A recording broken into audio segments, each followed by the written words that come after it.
Certificate हो, कक्षा 10 का हो, कक्षा 12 का हो, चाहे वो स्नातक का हो या प्रास्नातक का हो, LLB का हो, मेरे सारे सर्टिफिकेटों में सदान जी मेरे सर्टिफिकेटों में लिखा है।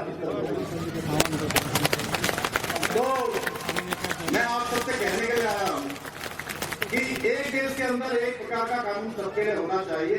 भाई बहनों, रेखा वर्मा जी भी उस पुण्य में भागी हो गई कि हमने उत्तराखंड हिंदुस्तान का पहला राज्य बन गया जहां पर समान नागरिक संहिता का विधेयक बन चुका है। भाइयों बहनों, राष्ट्रपति महोदय ने भी उसमें अपनी हमको स्वीकृति देती है, क्योंकि हमने कहा उत्तराखंड के अंदर रहने वाला चाहे कोई किसी जाति का होगा, किसी पंथ का होगा, किसी समुदाय का होगा, किसी वर्ग का होगा, सबके लिए हम एक समान कानून लागू करेंगे।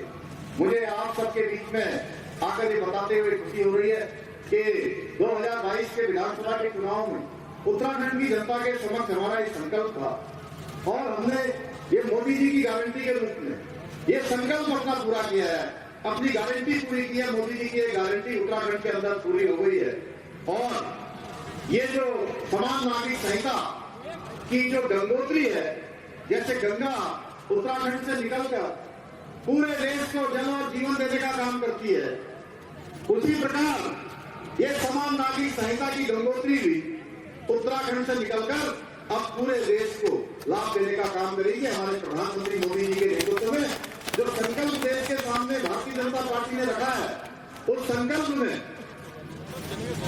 ये संकल्प रखा गया है कि नई सरकार का गठन होगा तो पूरे देश के अंदर समान नागरिक संहिता लागू होगी। भाइयों, सबके लिए एक समान कानून लागू होगा।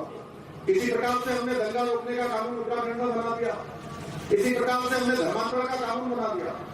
और भाइयों बहनों, आप लोगों ने अखबारों में देखा होगा, टेलीविजन में देखा होगा, सोशल मीडिया में देखा होगा, उत्तराखंड में जो लैंड जांच चलता था, लैंड जांच अतिक्रमण अवैध कब्जे, उसके खिलाफ भी हमने अभियान चलाया और 5000 एकड़ से भी ज्यादा जमीन अतिक्रमण से मुक्त करवा दी है।